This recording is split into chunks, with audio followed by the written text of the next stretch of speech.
Good morning, video games. Welcome to Filthy Casuals, a podcast about video games, hosted by two very kind and extremely knowledgeable boys. Thank you for joining us. My name is Tommy Daslow, and with me, as per usual, Kong Bananza.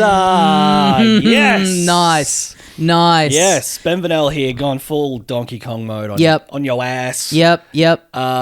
God, we got a good game to talk about this week. We've got a really fun game to talk about, but we've Yes. also got some big casting news. Yes. So the Great Man Miyamoto. Yes. The Nintendo executives, they're like not. I think it's some like Japanese thing. They're like not allowed to have their own social media accounts. Oh, yeah. Their own Yeah, yeah. personal ones. Yeah. So what that means is that every now and then when there's an announcement to be made from a specific person within the organization, they get given the keys to the company account. Yes. So every now and then there'll be a tweet that starts with, Miyamoto here. And boy, it's fun to imagine him having to like go into the social media team office and just ask if he can have the password, or maybe it's just like one computer within the building that's permanently logged into the Twitter. Yes. And there's like that room's locked. Yeah. And so you have to go and get the key so that they can completely be across who's using the account and when. Yeah. Very nervous social media marketing employee just looking over the shoulder like, well, that's auto-corrected to something you do not want to tweet. Yes. But he got the license to use the account. Yes. To tweet out the casting announcement for the Legend of Zelda movie. Yes. That is coming out in, I think, 2027. And because funnily enough, the Mario movie, they did that cast announcement famously during a Nintendo Direct. Oh, yeah, that's right. Fuck. But this one just gets a tweet in the middle of the night. Yeah, interesting. Very On interesting. the day before this big game comes out with one of his characters in His the baby. starring role for the first time in 20 years. Yep. Also, we never talked about this, but people noticed that in Mario Kart World, Miyamoto's like not in the credits, which like he's not hands-on really with stuff anymore, but he doesn't even get like a, as the guy who invented most of these characters. Yeah. People were like, bit rough. Yeah. No special thanks. No executive producer credit. Not even a thanks. Yeah, fuck, that's rough.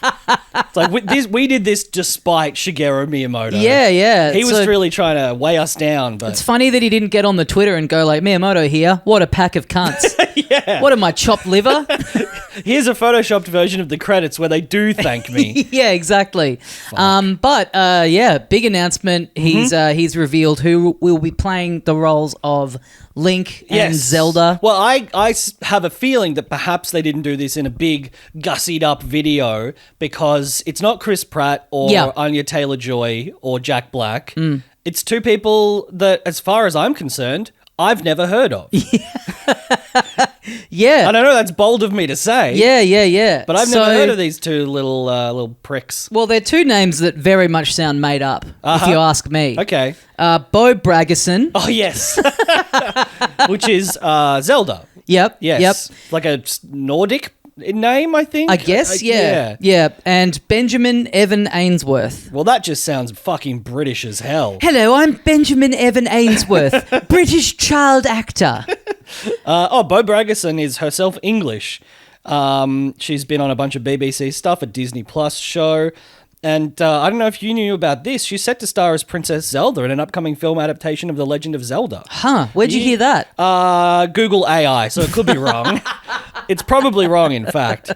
Don't recognize any of her credits. We never talked about this, but the big rumor going around for a while in the last few months, and I don't know where this started from. Oh, yeah, I think we did. People thought that Hunter Schafer was going to be playing Zelda. I don't know if that was just one of those like wishful thinking things where people are like, it's so funny anytime like, something's going to be adapted and people just like find the person who sort of looks similar. Yes. And they're like, they'd be great. What? And then they're like lobbying for it. And it's always like weird when people are like disappointed that they're like. Right. And like, when you have like an IGN and a Kotaku reporting like, fan casting for The Legend of Zelda, perfect fit. Will this end up happening? It's like, Probably not. Yeah. If it's just come out, like, there's been an upswell, like, 3 months ago. Yeah. Like, I reckon they've had this in train a long time. Yeah, yeah. And yeah, so Benjamin Evan Ainsworth, for anyone who doesn't know, he was in The Haunting of Bly Manor, which is a Netflix show. Pretty big show. I've not seen it, but I definitely recognize the name. Yeah. So, yeah, they're not like complete unknowns, but I do think that they're young child actors. Exactly, it's yeah. not like there's not been a Harry Potter yet for them to be in, although that was cast as well. Yeah. But I love this as well. So he was Pinocchio in the Disney live-action remake, but he also played a character called Mark Critch in the CBC series Son of a Critch. So it's a real Arrested Development joke. Totally. Thank you, Gareth and then Reynolds, for that one. We see a little clip from Son of the Critch. Yeah. So I like this. I like this guy just because he was in the show Son of a Critch. It's funny. Like I saw this and I was like, man, that's really young. But you kind of forget. Like, Link is like he's a teenage boy. Yeah. Like I kind of in my head I always place him like kind of early 20s ish, but it's like he is like, well, obviously it depends like kind of which game and which part, but especially like Ocarina of Time. Sure. The whole point is like he's a little kid and which is the one where like his dad's gone missing or something. Link's Awakening. Or Link I'm Through not Time. sure where his dad's gone missing. The Legend of Zelda just popping out for some smokes. Yeah, I mean, look, I'm not. Believe it or not, I'm not as au fait with the series as you are. The Legend of Zelda, don't believe everything your mother says. The Legend of Zelda every second weekend. Yeah, The Legend of Zelda, blame on both sides. The Legend of Zelda, she's turning you against me. The Legend of Zelda, the courts just fail men. Oh, yeah, all right. Okay. This movie's going to be awesome. Yeah, fuck yeah. I mean, heavy lifting for Benjamin Evan Ainsworth, but I believe in him. I will say, I like, I like that they're unknowns. Like, I definitely, I get what people are saying with Hunter Schafer. It would have been cool in one sense, but... Also, she's a grown-ass woman. She's too well known. Yeah. She's a grown-ass woman. Yep.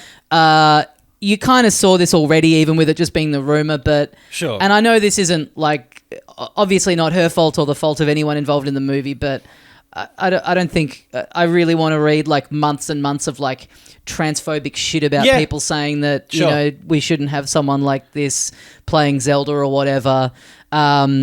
It's funny with these fan castings too. It's like doesn't even take into account if the person even has any interest in doing this role. She might hate video games. Absolutely. I mean, being like, I'm sure your Jack Blacks and your Chris Pratts are like, I will do an animated film. Yeah. I'll take a paycheck. In Jack Black's case, I'll put in some work. Yep. That's a bit of fun. I'll dress like Bowser at the premiere. Yeah, exactly. Yeah. Like there's some like actual emotional buy-in, but also being in a live action film where you have to be a princess, which traditionally hasn't got a lot to do in these games. Yep. Like that's definitely changed more recently. And Zelda was such a big character in Tears of the Kingdom. Yes. And obviously Echoes of Time. She's the main character. Mm-hmm. But yes, you could see someone being like, I don't want to be Zelda. Yeah. But it's like, well, they've cast like two 12-year-olds. Isn't Zelda the like little guy that you play as? Yeah, in the green hat. God, fake fan. I've already played Peter Pan on stage. Just very quickly. Yes. I just want to put this on record so that I can be validated when I end up being correct. Okay. There's a prediction I made the other day to our friend Gibby. Okay. There will be a bit in the next Mario Brothers movie. Yes. Where Bowser, played by Jack Black, says something to the effect of like banana jockey or something like that. Yeah. There'll be Bowser will make a chicken jockey reference in the next Mario Brothers movie. Yeah, good call. All right, it's on the record. Let's timestamp it. It's 69 minutes into the episode. Yeah, wow. We cut a lot out if you're listening to this. Yeah, we just did Zelda stepdad jokes, Zelda absent father jokes for about an hour. Yep. Okay, cool. But I hope that does not happen. I think these two, I like that they're unknowns. I think they look, they look the part. Sure. incredibly skeptical about this film. Like, I don't know. I do wish that they were sticking to animation.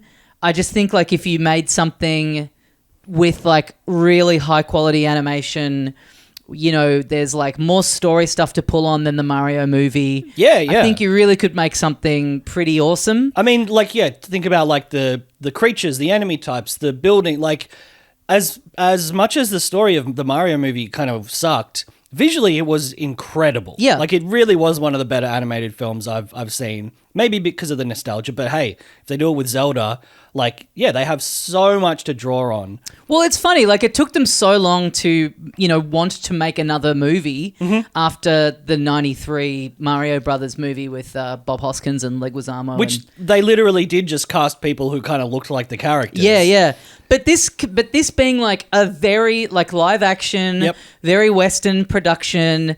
They're obviously involved more than they were back in the day, but it kind of feels it does feel like it's getting into that kind of territory. It's like, oh, the director, like, what's he worked on? Oh, he's worked on... You want me to tell you? He's made the like Last Planet of the Apes movie. Which like, fucking sucked, by the way. The Maze Runner. The Maze Runner. A couple of sequels, which I guess it indicates like he's bankable, like they all made money. He knows how to work with like big budget and effects and get a good result out of that, which I guess is good. But I don't know. Like it's all his average rating is 6.5 on IMDb. Okay. All of his films have been in the sixes except his very first short in '02, which got 7.9. So, I mean, maybe like those Maze Runner films apparently are like they're fine. They're like I think they're pretty popular with a young adult audience. They're like they're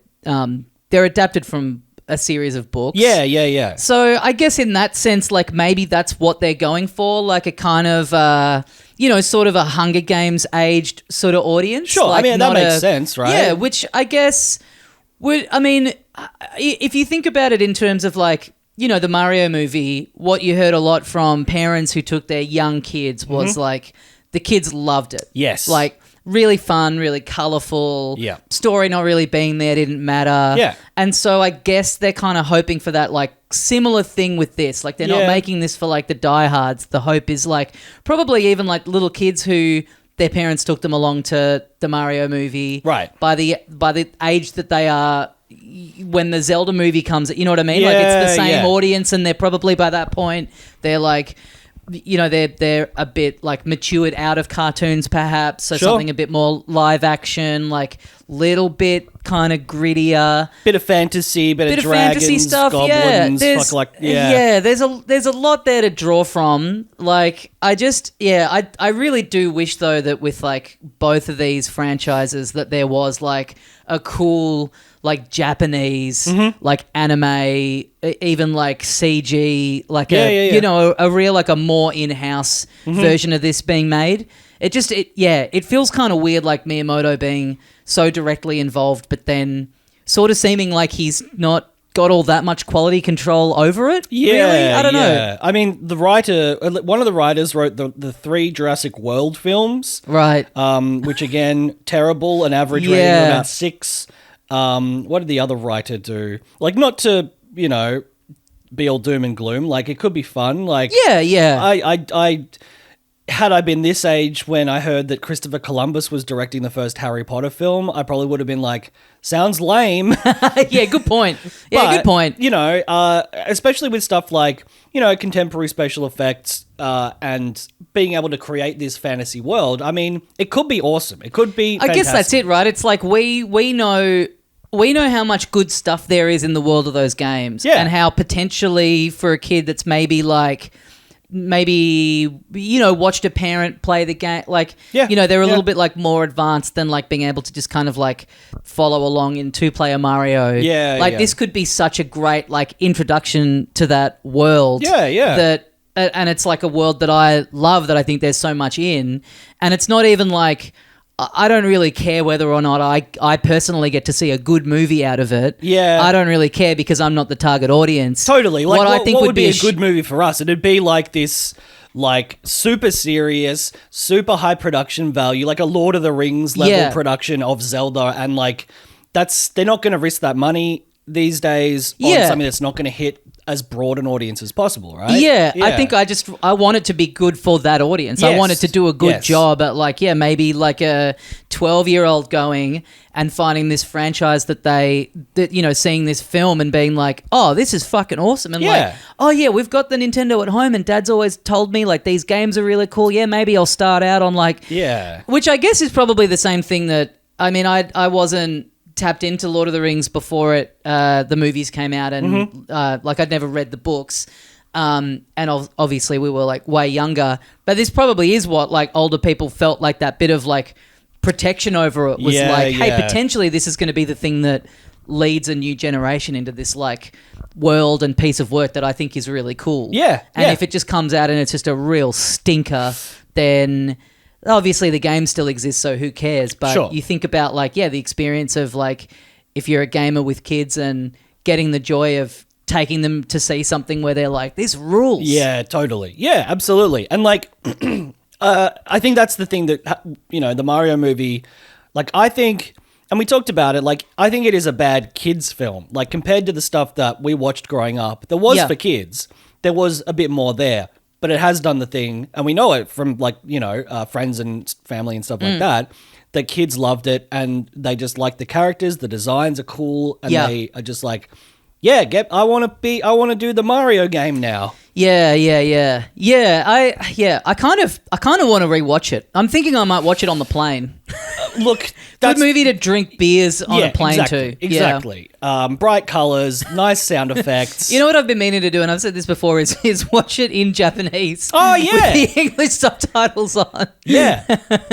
Fuck. Maybe. Yeah. Let's do that at some point in the next couple of weeks. Let's both try and watch it in Japanese with subtitles. I'll do it on the plane. I'll download it to watch on the plane. Yeah, great. Because the guy who does the voice of Donkey Kong in the Japanese dub is the guy that does him in the games. Oh, yeah. Isn't that weird that they actually got the same dude? Yeah. There's not like a Japanese equivalent. They searched high and low to find the Japanese equivalent of Seth Rogen. Yeah. And they just could not find him anywhere. Yeah. Fuck. All right, get the guy from the fucking game in. Man, I feel like we met a few guys with a Japanese Seth Rogen in our travels. Big time. Yeah, big time. They could have got that guy who... have you ever heard that thing about the guy who did he was on this like game show, not game show, but like reality show where he was kind of blindfolded, thrown into an apartment naked. Yeah. Yes. And the only stuff he was allowed to get in was stuff that he won through a magazine sweepstakes. So empty apartment, big pile of magazines, and he would just spend all day like writing into magazine competitions. Yeah. And like after a few days, he finally wins a rice cooker and he's like overjoyed because now he can eat. But guess what? It's not like it fucking comes with rice. No, batteries sold separately. So now he's got to try and win a bag of rice so that he's actually got something to cook in it. There's some insane thing where he wins like a year's supply of candy, or it's like some weird thing where it's like, I gotta fucking live off this. I think the doco he's about naked it as well, and he's got to win clothes. Yeah. I think it's called The Competition or The Competitor, maybe. Doco, it's on one of the streaming services. Very, very good if you want to, like learn about the fucking most insane thing. What do they do to him at the end? Like isn't it like they take him to a studio and he thinks that he's doing like a finale, and then they like bundle him up again and they take him to like a second apart. He thinks he's out and they put him in the ringer again. Yeah. And I think, does he not know it's on TV as well? Like, because there's cameras in the apartment, show it like so you can. I think he knows, but he doesn't. It truly is like it's sort of like the Truman Show in the sense he doesn't know how popular. Yeah. Because he doesn't have a TV because he hasn't won one. Yeah. Anyway, they could have gotten him to be the voice of Donkey Kong in the Japanese dub of the Super Mario Brothers movie. Yeah, but interesting casting. Like, I think it's better than going with some big stars, even if they were young stars. And I don't know who like a fucking 13-year-old global mega star actor is. Anyway, good cover. I'm good to have that on record. I'm interested to see like more. Yeah, there's so many things about it that are like so cartoony Yeah. That like, you know, you've got to have him in the classic, like the green little tunic. And, you know, how do you make that look not stupid as hell in live action? Yeah. And I hope it's not a thing. And it probably will be where, like, it is a very westernized version of even telling the story. So it's like, you know, maybe he gets the Master Sword during the film, but like getting the full green outfit is like the last scene, and he puts the green hat on, and it's like the Legend of Zelda. Yeah. I don't know. We'll see. Yeah, I wonder. I mean, there's cool story stuff in Ocarina of Time, like being able to get a little, you know, getting a little instrument that you play and it takes you back in time. Like that's a good hook for a movie. Like whether you know the source material or not, then you get in a little fucking popcorn bucket at Hoyt's that's shaped like the ocarina. I'm sure all this stuff. Oh, the Deku tree, the big tree, and it's got popcorn coming out of its head. Okay, there we go. That's cool. That's probably, I'd say that's the like main consideration of Absolutely, like which one do we adapt. Yeah, what's the best for merchandise? Yeah, because there is. So I wonder if they will just do a thing where they kind of pluck from a bit of it, like the Mario movie. Right. You know, all of a sudden, I can't even remember. I was trying to think about this the other night. What was the plot reason for them just doing Mario Kart? At a certain point, they're all driving around. Oh, Bowser's over there. We've got to drive to him. We've got to use driving power. Yeah, but they folded so much different stuff from the Donkey Kong games and even like games further down the line, and like they all kind of mix in. So maybe it will be a bit of a thing where you've got like his like his ultra hand ability, like being able to build stuff or kind of swim through. Like swim through walls and cliffs and stuff. There's so many little mechanics and stuff that they've had that would lend themselves to a cool movie. And you've got a great villain as well. Yeah. And that's kind of all you need. And yeah, you can slap a story together like they did with Mario. You know what actually would rock? If they did sort of, I guess... I know other things have done this, but like Animatrix sort of style. Oh, yeah. Movie comes out and it's a success. You could then do like a straight to streaming, either like short movie or like limited series, maybe animated, of Link's Awakening. Because that all takes place in a dream. Yeah, so you could have like an offshoot thing that's just like him on the... Once people are like into the character from the movie, have like a side thing that's like a weird, him on this island... I don't mind this at all. That's a cool idea. Yeah. Or like various shorts that are different animators, and it's set in the world of the Matrix. Oh right, maybe something like that. Yeah. So wait, is Link in this at all? I don't think so. Right. Why would Link be in the Matrix? Is Zelda in this? Yeah, Zelda's in it. So Zelda is in it, but Link isn't in it. That's right. So it's in the Matrix. But Zelda is a white man with black hair, and he wears a trench coat. Right. Yeah. Huh. Okay. Yeah. And what's it called? The Animatrix. Right. Yeah. But so... I think it could work. Are the other characters referring to her as Zelda, even though she's a man with black hair in a trench coat? No, they call her Neo mostly. Right. Yeah. Yeah, okay. I think this is just... I've got Mr. good news for you. Anderson. This already exists. No. You don't have to wait for them to... No. It feels like kind of, what I was pitching was when the movie's out, which is 2 years away, and if it's a big hit, which is a big, question mark, then maybe down the line from that, there would be the spin-off. So that's like you're looking at 5 years away and all these like variables that have to go right to get that to happen. Yeah. But then what you're describing that you would like to see in that scenario, you can just watch that right now because it already exists. Well, what are they making the movie for? Good point.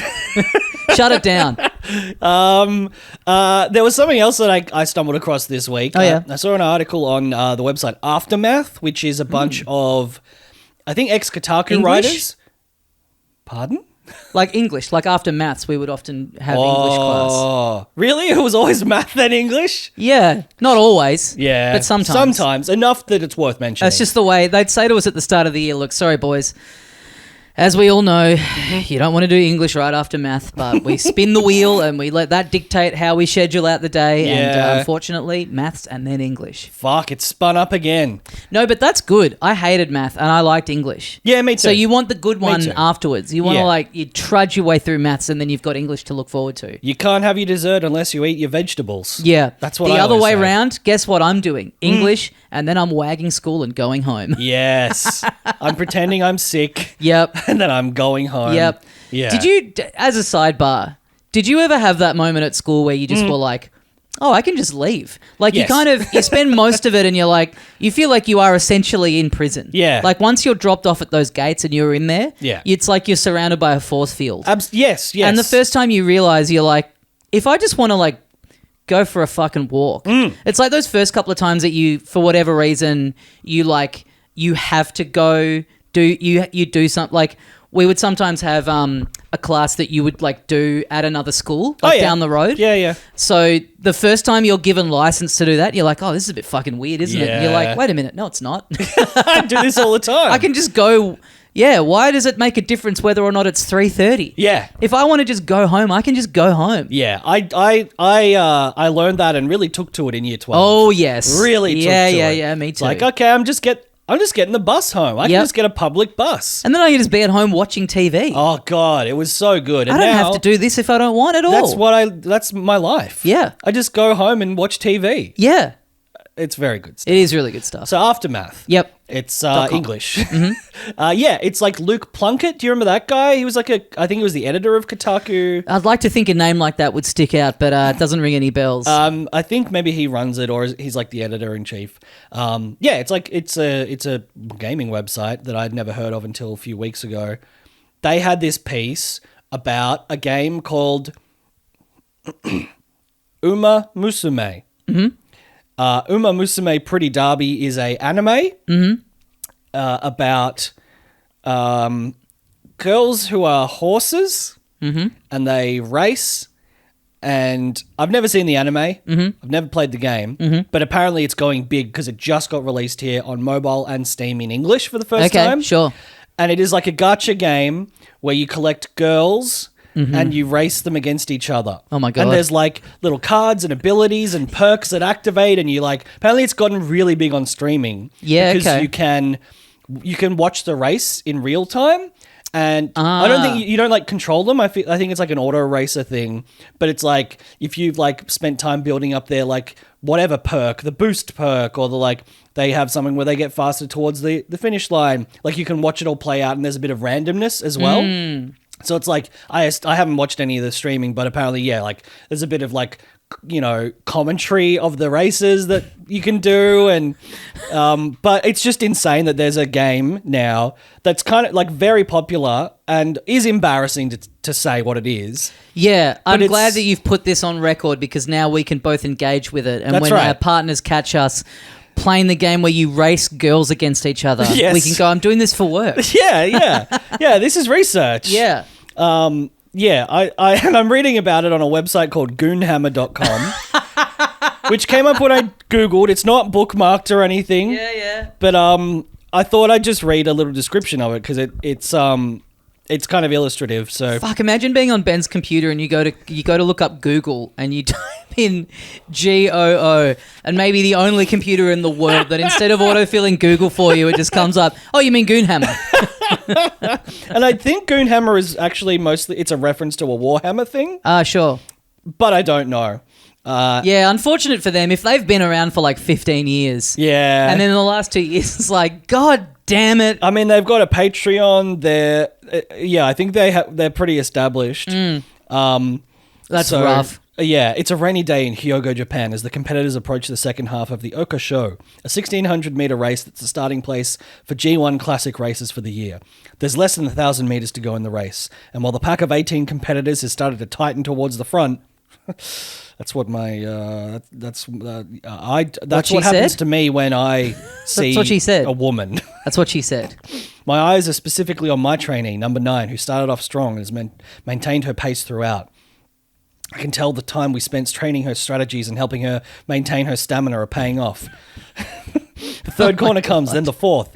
A sudden burst of speed from my runner. She shoots for the top spot, managing to blaze ahead of the others, but it's close. 13 and 2 are still running ahead of her as she breaks stride to pass them. Suddenly, out of nowhere, number 5 blows past all of them. I watch helpless as my racer manages to eke out third overall, but we were shooting for first. This is a girl. Yeah. This is a woman. Yeah.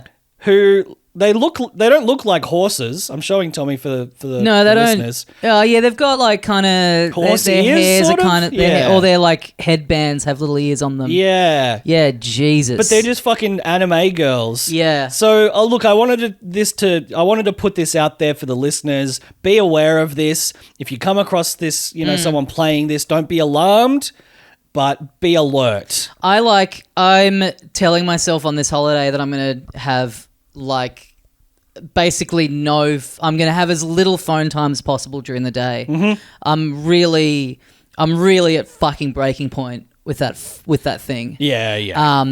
Really need a spell from the internet, from the socials, etc. But then cut to me just at the pool playing girl horse racing game day and night. I mean, it is free to play. Lauren's like, you said you were going to be off the phone. I'm like, no, the SIM card's not even in there. I'm just playing this. I'm just playing this offline. Fucking hell. But it does, from what I can tell, it has, gacha mechanics and I have to assume monetization of some kind. Yeah. But, man, the way it's been described, aside from everything about it that is really off-putting. Aside from being the feature article on goonhammer.com. It does sound like I could really get sucked into this. So many of these things that you hear about, it's like, that sounds like a fun mechanic. It seems like an engaging little loop. Mm-hmm. The presentation's cool. Yep. I wish there wasn't this like real pervy coat of paint on it. I know. And it is like it even like you hear like the most popular like cards to be purchased in stuff like even Marvel Snap. It's like the ones where it's a really exploitative, objectifying, illustration of like a female character. Yeah. And it's just you can't hold back the goon tide. Can I tell you? I walked out of my house the other day. It's like a couple of weeks ago now. Okay, so far so good. The street was kind of empty, and I could not tell where this came from, but it was either like someone's front door or screen door or like car door made this noise.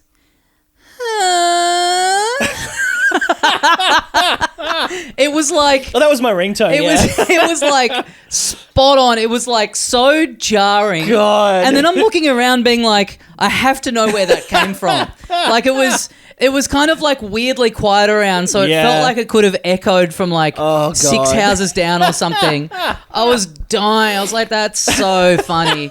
I don't know if I ever said on here, but when we went to Hoi An the first time and told a friend of mine and he went, Hoi An, and then could not stop doing it when I was there. Oh, no. But yeah. Ruined the holiday for Lauren. A creaky door really giving you the fucking, the pervy action. Oh, God, yeah. Real fan service. I was looking around. This is the crazy thing. I was looking around and like I could not see anyone else around. I'm like, where the fuck did that come from? God.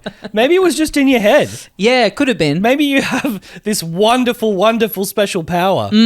But Uma Musume, Pretty Derby. Yep. I guess now I'm going to try it because we've talked about it. Yep. And I'll let people know how it is in a couple of weeks. People listening, here's like sort of free sort of amnesty. If you've been playing this in secret and you're like, I really want to tell the boys about this. Right. Something interesting to talk about on the pod, but I don't want to out myself as being a pervert. Yeah. Now you've kind of got this cover where you can be like, oh, hey, I just started.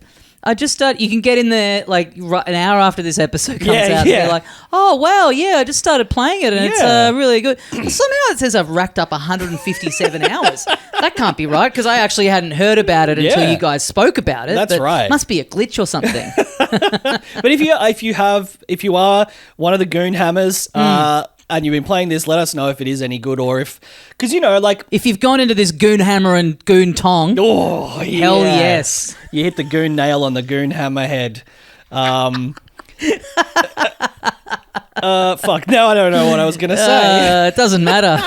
It can't have been as good as that. I mean, gooning aside, a lot of these gacha games come up and do explode in popularity. Especially like the Miyoho ones, Mihoyo, the sort of the Genshin Impact ones, but obviously Zenless Zone Zero and that other one that I played, Honkai Star Rail. They're all free to play, and so it's easy enough to go in and have a crack. But there is a point where the sort of, I don't know, like factory line, like this is made to make money. Yeah. Thing outweighs any of the like actual creativity that does go into it. So like if this is a loot box, you know, like microtransaction sinkhole, let us know. Goon hole. If it is a goon hole. If it's a big goon hole. If it's a glory hole that you want to stick your goon hammer through. Yep. Please let us know. Thank you for listening to my talk. Yes. It's really annoying that we don't have an ad this week because that would have been such a seamless... I'm just picturing myself, you know, going back to edit and you got to find the clean point to put the ad break in. I was like, oh, well, this is perfect. A great full stop there. We wrap up talking about gooning and then we throw to the ad and we come back and talk about the game. It's never that easy. No.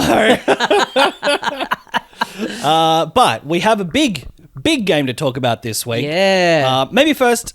I'll just say I played Islanders New Shores. Oh, yeah. Is that what it's called? Yeah. Fucking love it. Cool.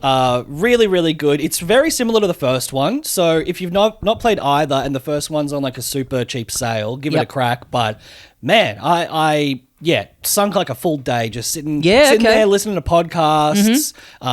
Love the sort of, there's a lot of new buildings and a lot of new mechanics. And I think like maybe the terrain is a bit more different to the first one because there's like, when you get to choose a new island, it kind of presents you with like, it's a tropical island, but there's, you know, this sort of factor that kind of changes the way buildings interact with stuff. But man, what a loop. It's so like relaxing and enjoyable and chill. It's not very expensive. I think it was like 20 something Australian. Yeah. But yeah, if you're looking for a cozy game that isn't overly simplistic, I think that's kind of what you said about it last week, Tommy, was like, it's not completely brainless. There is a mode where you can just kind of build for the sake of it, but it's kind of more like a puzzle game than a cozy game or just like idle builder or whatever. Exactly. It has the atmosphere of a cozy game, but it really is, like basically a puzzle game, like you say. I want to recommend the full version because I only played the demo. Yeah. I'll probably go in on the full thing at some stage once I clear the slate. And thank you to a lot of, after me talking about it last week, a lot of Fantasy Life Eye sickos came crawling out of the woodwork. Yes. Much like I expect to happen with this pervy jockey game. A lot of people giving some tips and tricks and a lot of people playing that game. Yes. Because it had come out, I hadn't heard all that much about it, and I went in because I just started hearing more and more about it in the last couple of weeks now that it's been out for a bit, and I guess more people have come to it and are at the point where they've put like hundreds of hours in. But thank you to everyone who messaged me to say it is nice when you get onto something and you're a little bit late to it, and the people that listen to this are fucking pumped that you're into it. Yeah, you know what I mean? Because they've been loving it. They've been like, when are you gonna fucking talk about Helldivers 2? But yeah, I still haven't gone in because I have been playing. I finished Death Stranding, as I mentioned last week, so I was putting a lot of time into that. And then a big old brand new AAA release came out in the last week as well, which I have been playing at any goddamn chance I get. Oh, yeah. It's DK Bonanza. Yes. Donkey Kong Bonanza from the creators of Donkey Kong and Mario, but also... sort of. from the team that worked on Mario Odyssey. Yep. It is the first big 3D platformer for the Nintendo Switch 2. Yeah, it's the first 3D Donkey Kong game since... Oh, God, when was Donkey Kong 64 out? I think 99, perhaps? I could be wrong on that, but... Go back and listen to the Special Zone episode all about Donkey Kong. Yeah, well, as we talked about on that show, everyone knows Donkey Kong, mascot character of the company, but... bit of a weird history. Yes. They haven't really they didn't do anything new with him on the Switch. It was just ports of the previous two Donkey Kong Country Returns games. Yes. And this is the first time that they've made a Donkey Kong game in-house since Donkey Kong on the Game Boy, I believe, in like 1993. And even that you don't really play as Donkey Kong. He's like the villain and you play as Mario. Yeah. So for him being like kind of the big, the sort of the beginning of the brand. Yes. It is kind of crazy that this is the first time, like every time there's been a Donkey Kong platformer or 3D game, previously it's been farmed out to not just another dev, but also like Western devs, which kind of gives him this sort of weird kind of, like in terms of them looking for things to kind of fold into a new Donkey Kong game.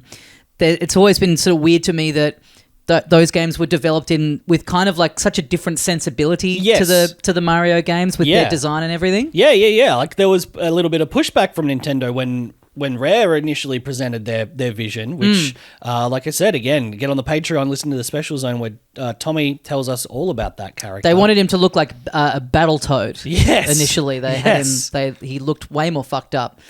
But this is really the first game that Nintendo have made with Donkey Kong as the lead since, Donkey Kong 3 on the NES? I guess so, yeah, because we me and Levins would message heaps during the Switch era. It was always like, when are they going to do anything with Donkey Kong? And, obviously, unbeknownst to us, they were working on this for a long time in the background. And it was intended to be released on the Switch. Yeah. They started developing it on the Switch, yeah.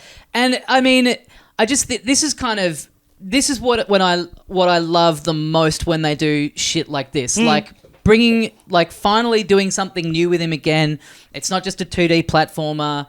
It's a fully fledged 3D game. Putting the Mario team onto this instead of just having them play it safe and make a Mario Odyssey 2 to launch the Switch with. Like not just putting Donkey Kong front and center, but like kind of, betting the launch of the console on it. It's so sick. I think that the one thing that frustrates me about them sometimes is that like I think they can afford to play it way more crazily than they do. They often tend to play things quite safe, and this is the kind of move that you just love to see them do. Like, because he's not an obscure. He kind of is. But everyone knows the name Donkey Kong. Absolutely. Everyone has seen an arcade cabinet in a pub that has Donkey Kong on it. Yeah. Like, people may not know he was created before Mario, but they know that he's, like, been around literally for decades. I think people know him in the same realm as, like, Pac-Man. It's like, oh, yeah, that's one of the first video games. Yeah. But, yes, I think not just putting so much time and effort into this Donkey Kong-focused game, but, like you've been saying in the lead-up, like creating and putting a lot of resources into mechanics that specifically speak to his strengths as a character.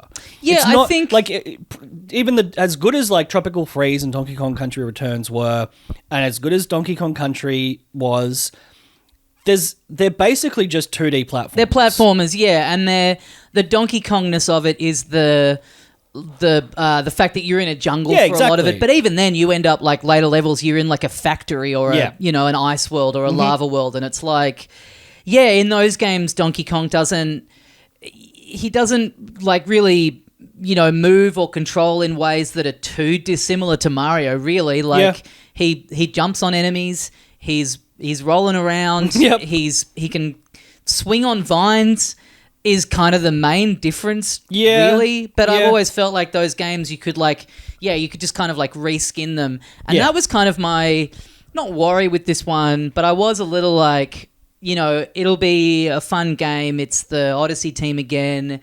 And especially once we got more of a look at it in the direct, you could see that the format of it, of like, looking for these, essentially the power moons. They're hidden all over the levels. You're collecting currency to buy costumes. Oh, man. Like I wonder if this is just going to feel like an Odyssey that could have been Odyssey, but they've decided to put Donkey Kong in it for just like some random reason. Yeah. But it's so much more than that. Absolutely. Like it really is like such an example of like, there's no way you could have done this with any other character unless it was to have like, Mario's been transformed into a big fucking bruiser and he's got punching ability now. Like, exactly. Instead of the cat costume, he's got like a big fucking, I don't know what, a gorilla. Exactly. Just, So, if you've played Odyssey, a lot of this will be really familiar in terms of its format and layout. You're playing as Donkey Kong, you and Pauline, you're pulled into this big sinkhole. You're trying to make your way down to the planet core to like there's the legend is. Yes. There's like a little thing down there that grants you a wish, so you can wish to get back up to the surface. And along the way you're going through these different biomes, and each one has like a bit of a kind of a storyline through it of like these little objectives that you're doing to kind of fully open up the world before you like move on to the next one. Similar to Breath of the Wild in that way. You're sort of visiting this new village with this new like race of characters, generally speaking. And each biome has its own hazards. Initially it's pretty damn simple. It's usually just like, it's what is it? Hilltop world or something where learn the mechanics. Like, you can pick shit up, throw it at other stuff. Sometimes it sticks to stuff if you get mud. The harder it is, the harder it's the more able it is to break other hard stuff. But that early on, you're mostly just walking around punching shit, which is very satisfying. Yeah, so that is the main... The main difference is like how this game controls, how the character feels. It's got kind of a weird control scheme that once you've played it for a little bit and you get familiar, feels so intuitive. Yes. And you can remap the buttons, but a big thing I've seen people talk about is that pretty much all Nintendo platformers, jump is the B button, and in this it's A, which is the one off to the right, because then Y, X, and B punch in different directions. Yes. So punch to the side, punch up, or punch down. Yeah. And it's such even that, you would think it would just be like a standardized, you punch or you like face, you got to be facing in the right direction. Yeah, hold down and punch and, But it just feels so intuitive, like anytime you're like clinging to a surface, and I kind of thought like maybe my muscle memory would dictate that I'd need to switch that button mapping around.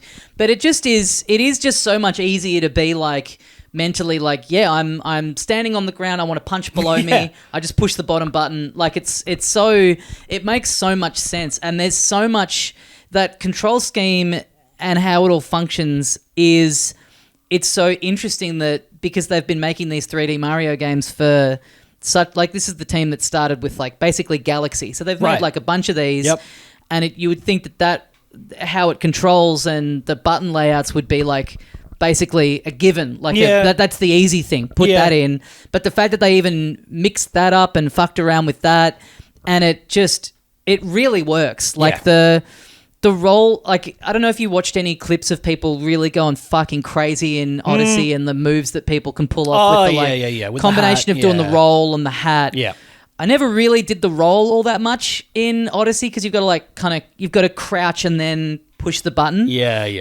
But in this, because it's the roll button is just the left shoulder button, I'm just rolling everywhere. I'm rolling and jumping and rolling. Like, absolutely. It's crazy how he feels more fluid and zippy than even Mario does. And Mario's meant to be like the benchmark for kind of loose, not loose, but fluid, fast control in a game. And I think that those very, like, the special mechanics, so like picking up a piece of rock and then pressing the button that usually would be a roll makes you surf on the rock.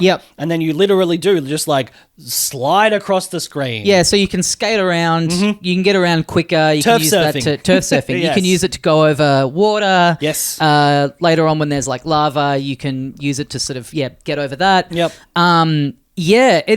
It's like, and you can climb too. Like, it's funny now thinking, it kind of makes the last Mario game in retrospect feel, and that was a game where the whole point of it was like, this is like basically a toy box. You can possess all these guys, and he's got so much movement, and you don't lose health if you fall from a great distance. You can take risks by like leaping over chasms, and if you miss it and just fall, it doesn't matter. Like, that felt so free. But now that feels so restrictive. Like the idea of being in New Donk City and like those big buildings, like you've got to find a way to kind of, work your way up them. Being able to climb in this, able to climb, and like if you use your sonar and you can sort of see the outline of something like on the other side of where you've climbed to, it's not like, I guess if I go up and then around, it's like, just fucking bash your way through. Exactly, like, so you've also got this like hand slap that you can do that will show you where things are like a little outline of either a fossil, which is like the currency for buying costumes, or a banana.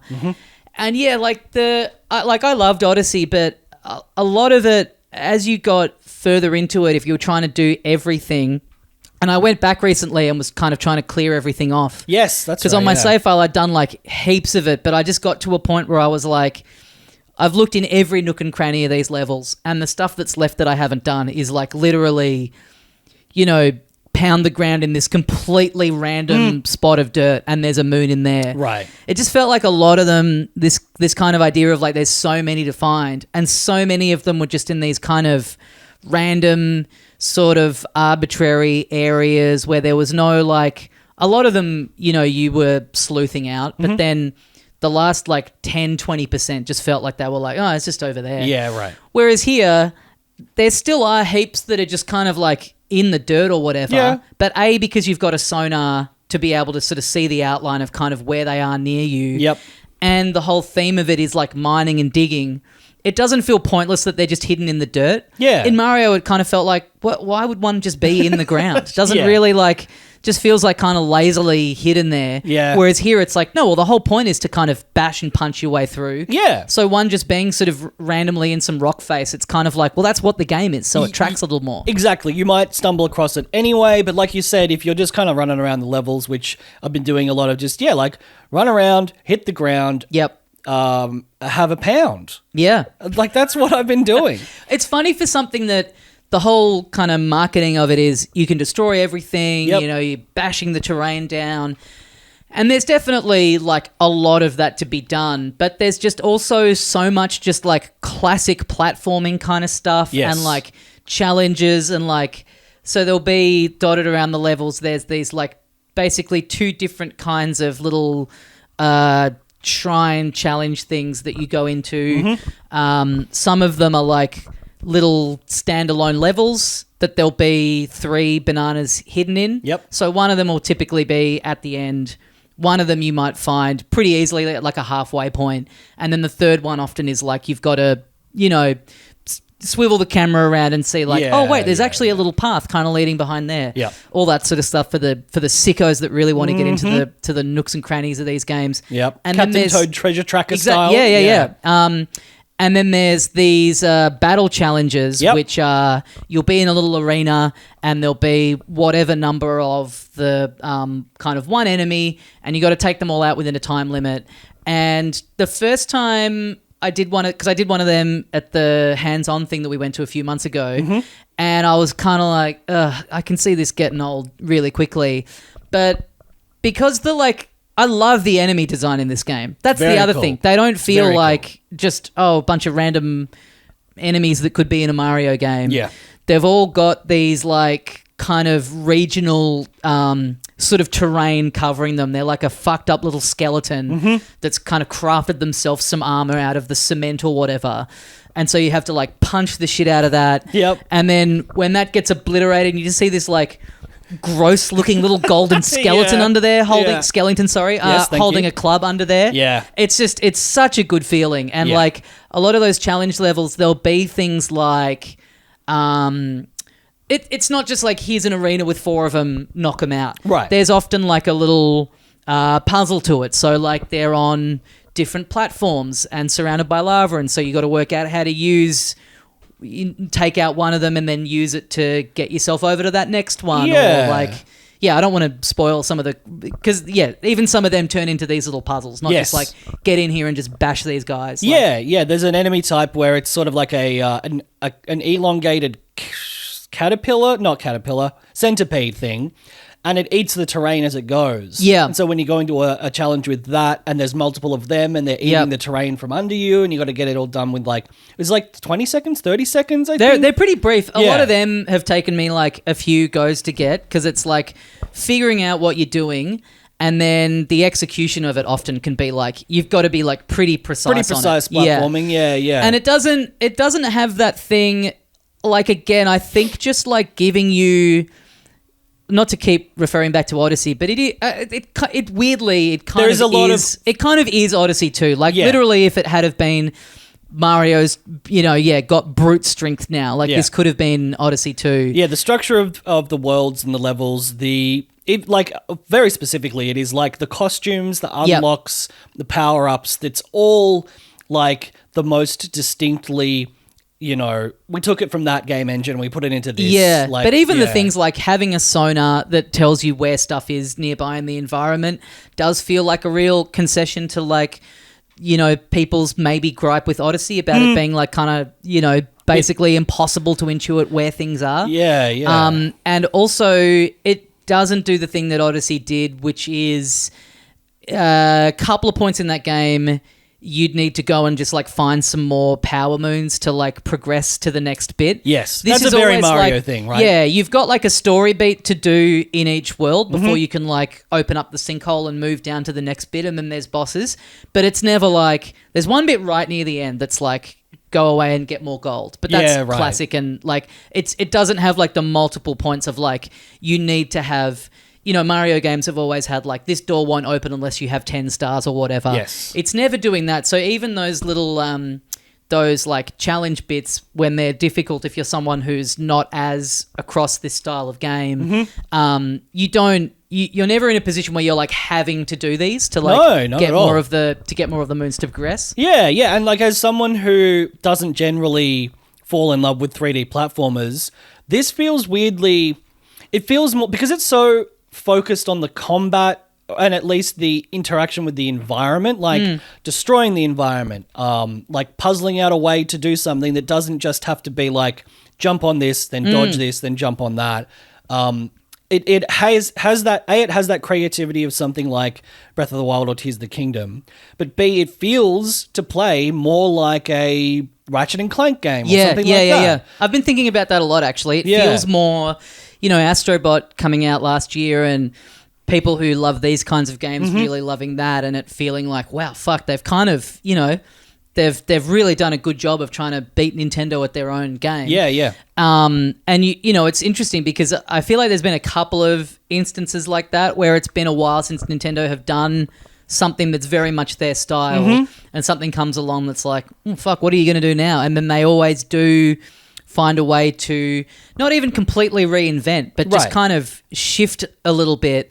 And I read a thing in one review I read of this that said that their design philosophy for the last little while has been, we don't care how you solve this, just as long as you have fun doing it. Yeah, right. And I think there are... I haven't come across too many bits where I personally have felt like this in it, but I've seen some, reviews and commentary sort of make mention of the fact that they've ended up sort of like accidentally solving a bit kind of earlier than they should have, and not in a way that's broken the game. Like, they know that this is potentially going to happen. Yeah, yeah. But you can kind of like through, if you're just like walking around destroying everything, like, and that's what I think is so interesting about this era that they're in now, where they kind of finding ways to sort of give you more freedom in a game than they ever have before.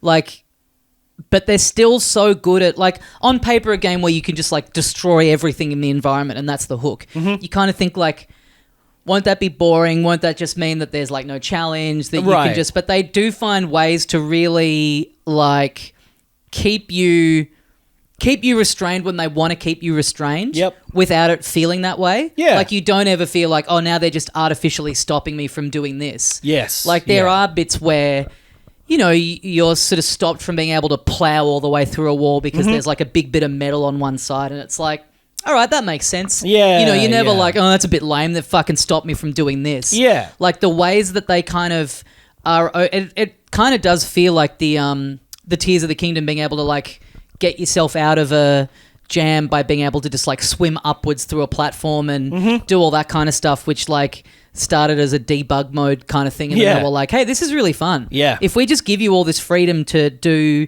basically whatever you want, it kind of means that their challenge in like how they design it has had to be like up to such a higher level. Yeah, it creates and it's like, it's funny, like, restrictions often lead to sort of, you're forced to be more creative. So in a way, releasing the shackles on the player makes the challenge so much harder on the developers that they just have to be really creative and really innovative in the way that they do sort of in some cases funnel you through these more strategically designed areas, or reward you for being that creative and being like, I'm just going to punch upwards and see what happens. It's really, really well done. It feels so fun to play, and it's interesting thinking about, like, the question is, I kind of always think with Nintendo when a new generation is rolling along, like, I think at a certain point they kind of showed that they're not interested in going for photorealism. They're not interested in going for, like, cinematics. Like, there's enough tech in what they do now to be able to make a game like Last of Us 1, where they've got, like, fully acted out cutscenes, and they're telling, like, a long story, and they're having things a bit more, like, involved or cinematic. And they've made it pretty clear at this point that that's not the way that they want to go. Yeah. And as we see with, like, other consoles, like a lot of the iterations just end up being like the games look nicer, the games look shinier. But to have a game like this where really what they're using that new horsepower under the hood for is to have a game where the entire environment can be broken down and punched through. Yeah. And it's like, it's remembering what's happened as well. Like, yes. That was the big thing I remember in Tears of the Kingdom, was you would, like, make a little cart, but then you walk down the road and you come back and it's just got, the game just can't keep, it's too demanding to be able to remember everything in there. And it is so interesting to see, like, them, not even that they're taking these massive technological leaps, but whatever new stuff is in their hardware, even if it's not like a control scheme or a hook with the console, they're actually thinking about, like, what's an interesting, fun thing that we can do with this tech? Right, exactly. Not just like, oh yeah, we'll make Galaxy 3 and it's just in high def this time. It's always got to be like, what's some shit that we can do that we couldn't do on the previous one? Yeah, yes. And like you said, they could have just made Odyssey 2. Odyssey was very popular. It was like another, Famitsu 10 out of 10. Yep. But is that interesting? And it seems like to them it was less interesting than doing something that requires this real sort of left of center thinking, and also rewards the player with something even more creative and new and interactive. And it also, like, the design is fantastic visually.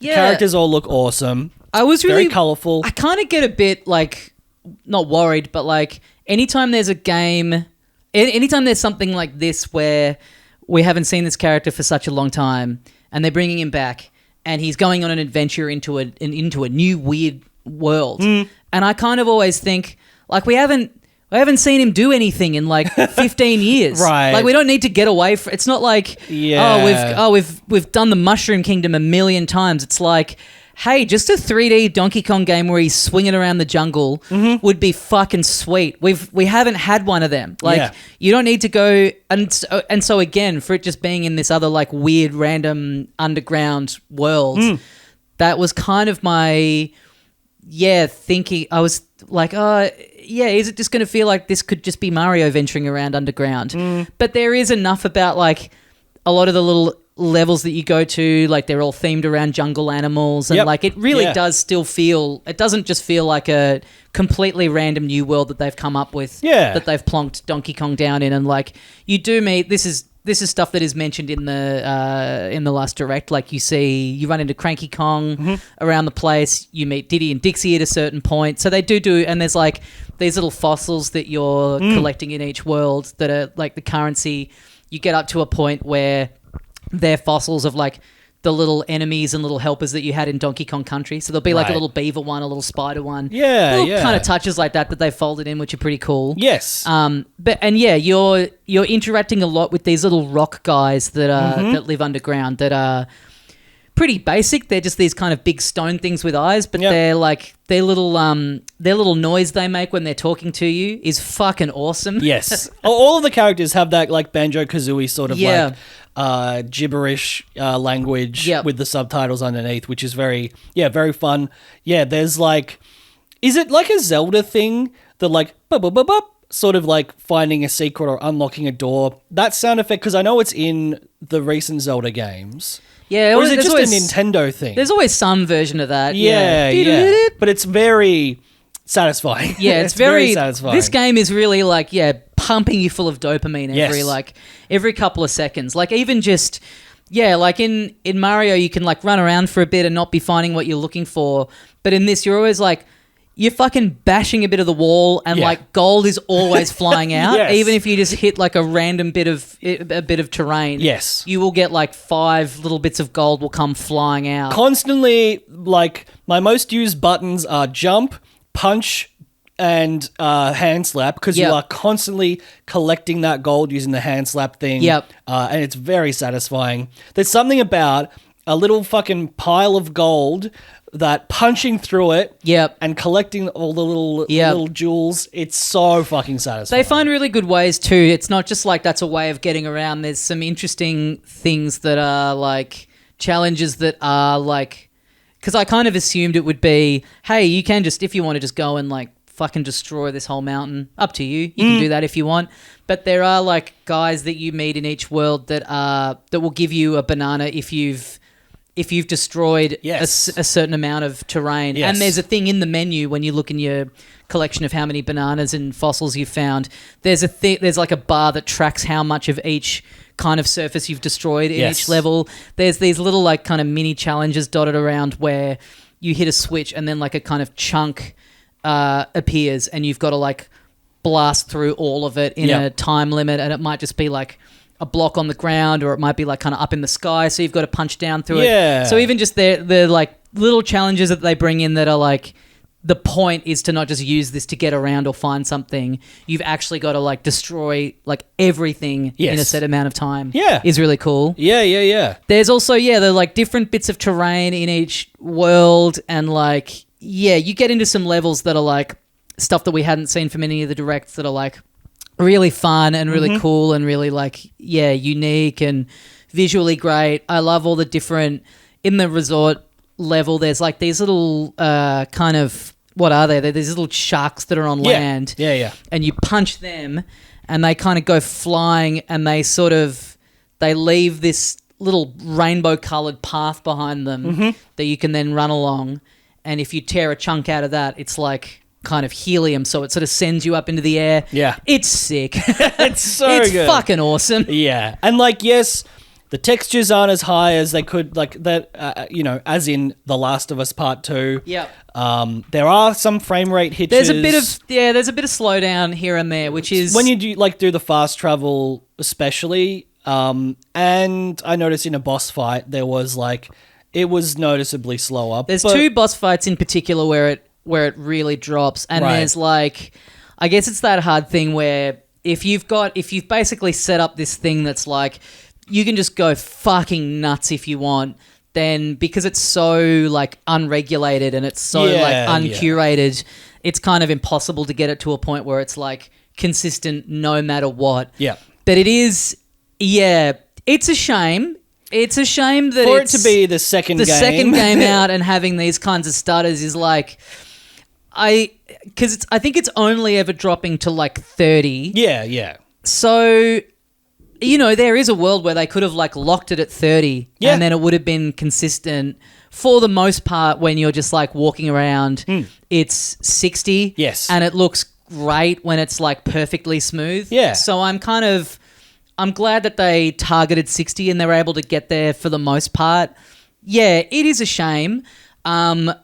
It really does feel like at this point, I would be shocked if we wait 8 years for their next console. Like, I think there'll definitely be a Pro. I think like now they're just locked into like, you know what? All we're going to do is keep making hybrid handheld consoles. And just iterate and make them a little bit soupier. And then it just means that like, okay, in 5 years' time, you'll be able to play this on the 2 Pro. Not to advocate for just immediately being... It is...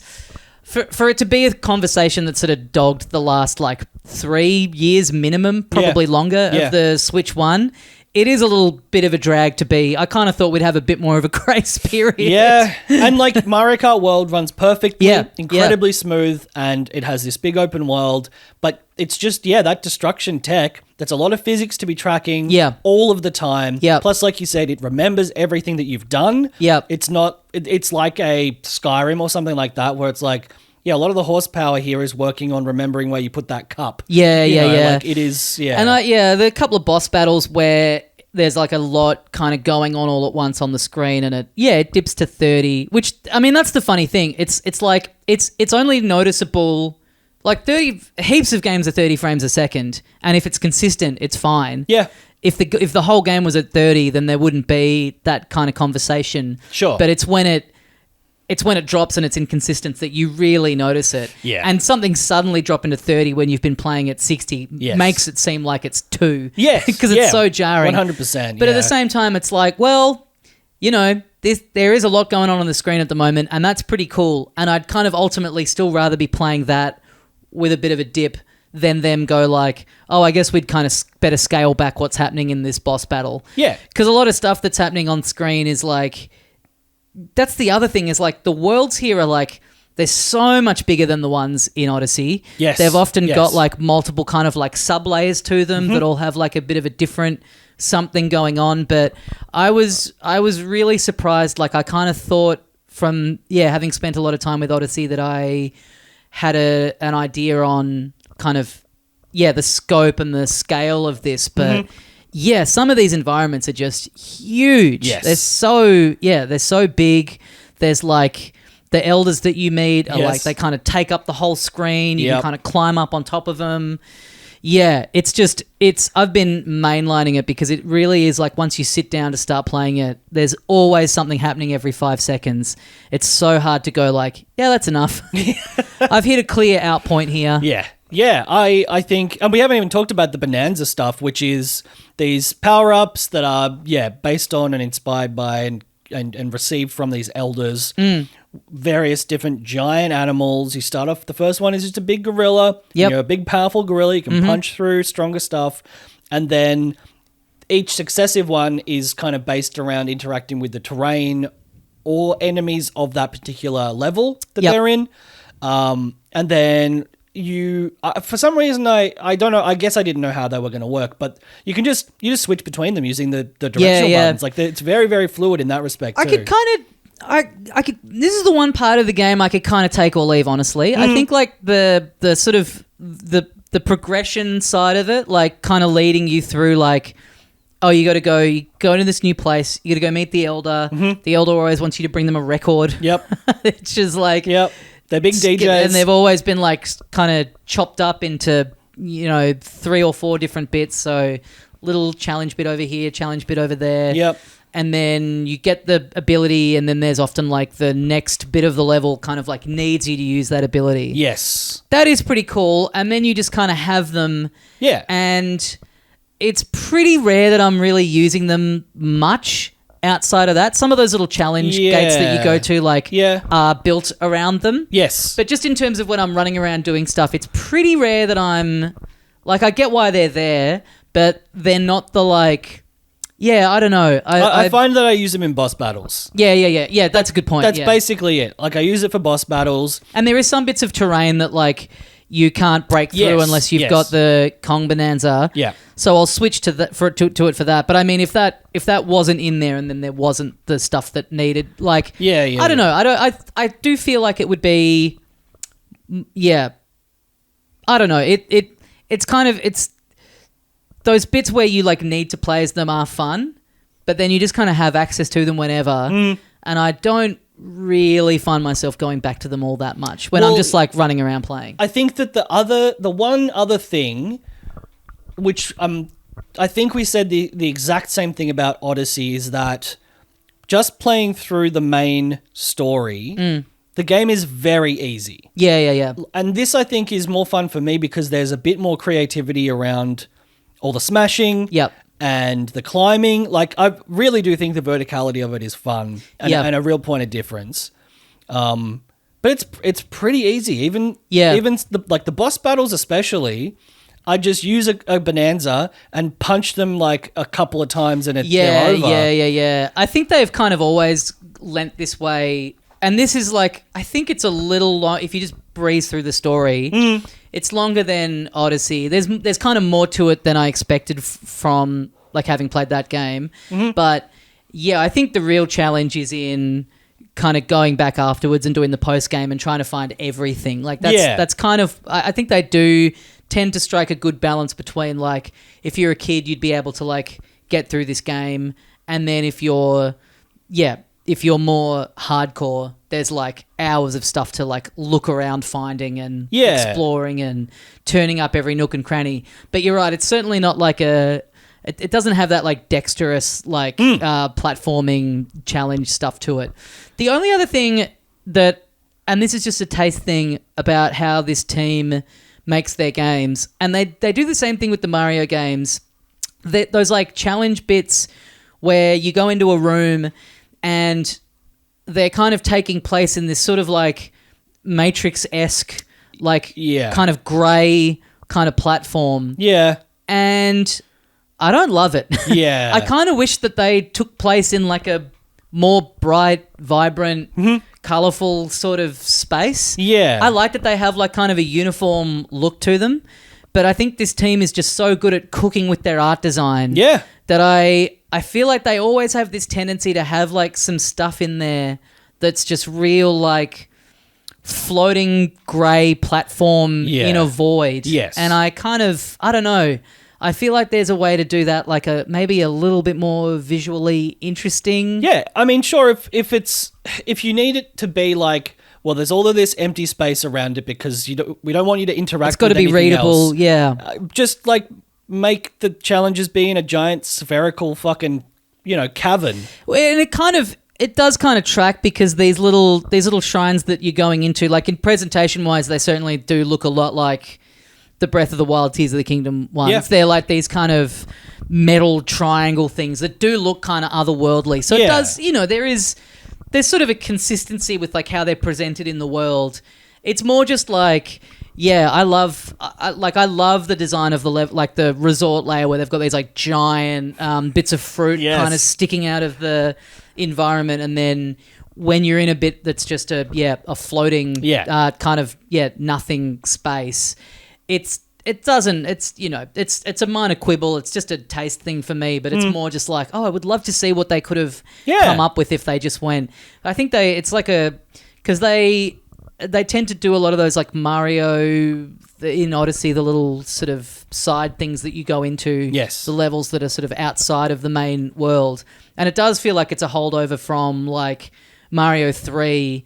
A lot of that game is like, it's happening with these little like blocks suspended in the air. Yeah. It's kind of like the DNA through to there, and it's like, well, that makes a little more sense in a 2D space, but when it's a 3D and you're just looking at like darkness all around you, it's like... This is just the default thing in the development system. Chuck a fucking background, chuck a wallpaper on there. It always looks a little dev kit, and it's like, it is consistent, and I get that maybe they want to like be mixing it up in the level itself, so it does make it all very easily readable. Like, you land and you're like, oh, okay, I've got to like walk up there, that guy's there. Whereas if it's got like a visual motif every time, it's like, wait, so what am I doing here? Where am I? Yeah, and the fact that they, like you say, the entrances are always very uniform, and it's like, okay, so do they have to put in the extra time and effort and resource to make the internal world of these challenges a specific aesthetic? Yeah. Are they meant to match the world they're in, which means, just a bit more time and effort, basically, which I guess I'm glad that they focused more on the other stuff. Absolutely, because you can opt out of those challenges and never engage with any of them. So, I don't know, maybe that's the thing. And I guess the flip side is too, it's a nice little, it's a respite. It's a complete like palate cleanse, and then you go back in and you appreciate the actual level that you're in a bit more. I will say this, in the nearly 4 years that Lauren and I have lived together, this is the first and only time I've ever been asked to turn down the TV when I'm playing a game, because to spectate or to be hearing this from another room is pretty extreme. Yes. A lot of smashing, a lot of like, I mean, Donkey Kong's really fucking getting into it when he's when he's beating shit in the environment. And Lauren was like, that is true. Lauren was like, I'm just hearing this like fucking coins and like stuff being smashed, but then hearing like, ooh, oh.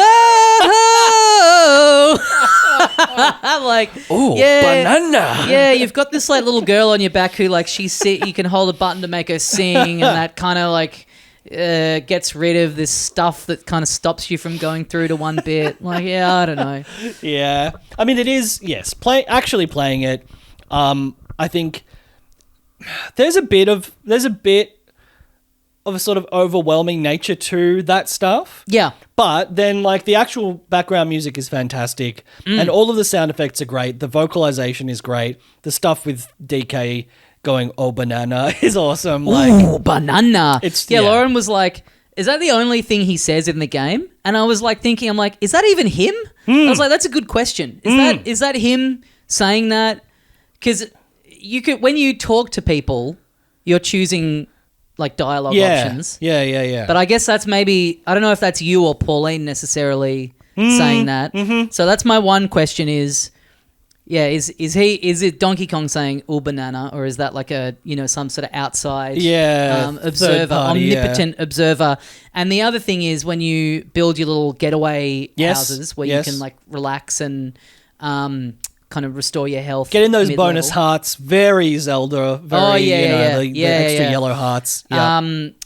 You have a little record player in there where you can like set the music to whatever you want. Like if you find little kind of discs throughout the world. Yes. And the default one is the DK rap, which again, I was like, okay, so that means that the DK rap isn't just like a song that existed at the start of Donkey Kong 64 for our benefit. Right. It exists in world. Yeah. So it's like Rappin' Rodney.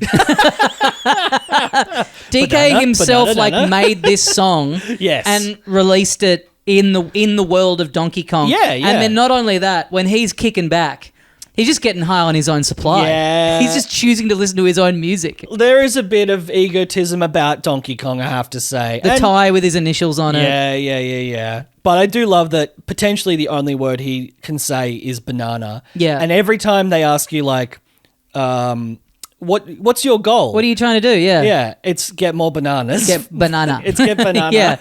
And I just the redesign of him, it's crazy how there are people online who hate it. It's so minor, really. And even when you look at like the model of him from before, it really does look so different. But it's funny because you look at it and you go, it's kind of crazy to me that they kept it for so long when it's based on this is no shade to Rare, but a shitty rendering from like 1993. Yeah. That was like looked high tech for the time, but it's just what the computer was capable of. Yes. And they've shaped and sculpted all their other characters a little bit more. Like they're not still, Mario doesn't look like he did in Mario 64. No. You know what I mean? They've No. like rounded him off and given him more detail and more expression. So but I just, every time you see him in a cutscene and the way he's able to like smile and look happy and expressive, like, it's great. I want to be able to, I kind of wish that the canonical version of him now was like wearing the little breeches. Yeah. I love him in his little overalls. Yes. I would